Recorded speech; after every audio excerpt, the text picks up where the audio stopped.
Good afternoon, everyone. We are Group F, and we are presenting on Chapter 3 in the Entrepreneurial Mindset. My name is Mike. Tristan. Grace. I'm Connor.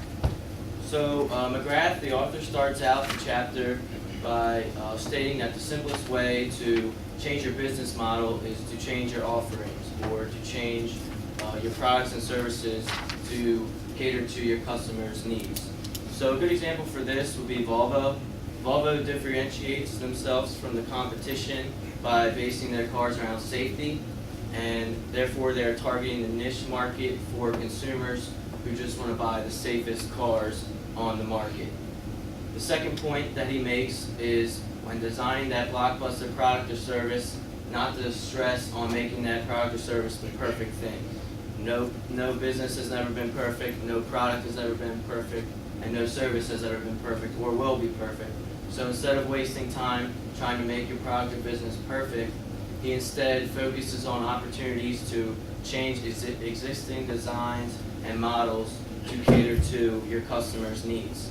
A good example for this is Apple and their iPhones. As you can see here, on the left you have the iPhone 5 and on the right you have the 4. And this is a good example how instead of when Apple comes out with a new iPhone, they don't change the phone, they don't make a whole new phone, they don't radically make something different. They make subtle changes in their designs to cater to the needs of their customers and hopefully to attract new customers to their product. So business-to-business customers will prefer that product that helps them to compete more effectively and efficiently. They're not going to really necessarily care about the design of a product. A famous quote from the book from Peter Drucker states that the purpose of the business is not to create a product. The purpose of a business is to create a customer, which again goes back to tailoring and molding your product around a targeted customer that you want to get at. So in order to gauge how your product or service is appealing to your customers in the marketplace, in the book McGrath talks about using an attribute map, which is a simple mapping process that allows businesses to gauge how customers are appealing to their products at a certain time. And Amanda will go over the basic step in the attribute map. Okay, so I'll be talking about basic. The positive of the basic would be a non-negotiable. Non-negotiable means that the consumer expects that product to have that certain feature. So in the car industry would be power windows, like the consumer expects to have that type of airbags or power windows or rooftop, depending on what car you're in the market for, you expect that, right? So it's a non-negotiable. The negative I'll be talking about is the tolerable. So tolerable is something that the consumer is willing to put up with if he likes the product. Continuing the car industry, I would say the GPS, because if you're in the market to buy a car, you wouldn't not buy a car if it doesn't have a GPS, because nowadays everybody has most people have a smartphone and they can just look it up on Google Maps or anything. So it wouldn't be a deal breaker for not having a GPS. Neutral would be the so what, meaning that the consumer doesn't care about it. So if you're in the car business again, for a, let's say you have a Japanese car, so assuming that the Japanese car is a reliable car, to you as a consumer, you wouldn't care if that, let's say Mitsubishi or Honda has a lot of dealerships with a lot of repair shops in it, because you don't care. Your car never breaks down, so it's something that the consumer wouldn't care about. Now Tristan will talk about the discriminators. For the positive in this, there are differentiators. They are attributes that set you apart from competitors in a positive way. So piggybacking off what Mike said earlier about Volvo, they really set themselves on being safe cars. So people that want safe cars rather than sporty looking cars or fuel efficient cars, it's a positive to them. So they'll go with Volvo. The negative is dissatisfiers, and these are attributes that set you aside from competitors in a negative way.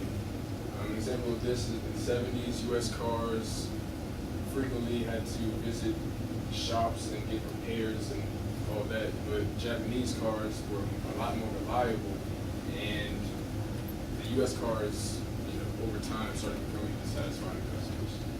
The last box, the neutrals, the parallel differentiators. These are attributes that don't really make or break the deal while you buying the product. They're just things you like. So, for example, if Volvo decided to upgrade their stereo system, like 2,000 cars from 2000 and above, people might be like, I like that idea, but it's not going to make me buy the car. So it's just something that's just like don't care about. And Grace is going to talk about the last section of the attribute. These are energizers, so things that make you want to either purchase the product or make you want to steer clear from it entirely. Exciters are the reason that you buy the product. What Kristen was talking about, discriminators. Cars used to not have cup holders. No car ever had a cup holder. Honda decided to put cup holders in their cars, and people said, why not buy the car with the cup holder? Because I need to put my coffee somewhere. So that was a discriminator that excited the audience and the customers, so they chose the Honda over all the other cars. And now that cup holders are standard, car companies are putting in heating elements, like this Chrysler, heating elements and cooling elements for your cup. Enragers are things that make you want to steer away from the product entirely. It doesn't necessarily mean that you're enraged. You could be fearful or disgusted. For example, Carrier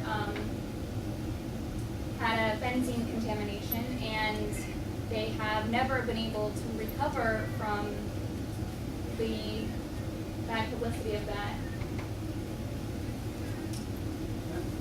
Alright, so an attribute map, just as like a summary, an attribute map shows like customers' attitudes towards your product. And you might be wondering, how do you get the information on an attribute map?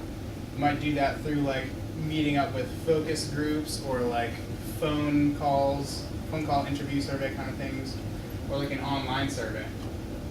Well, Continental Airlines had a program where they would actually draw in customer complaints, and the management would actually go through themselves and purposely recontact them about it, and like talk through them about it, and hopefully at the end of that they would change their company based on the complaints, so that whatever caused those complaints would never happen again.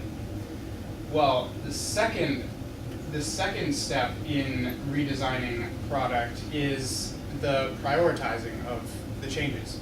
So by this time you'd have like plenty of positive changes for your product or company or service or whatever. But which ones do you put in place first? So some might say fix all the enragers or the things that would disgust customers, or start with the exciters maybe that would draw in more of a customer base.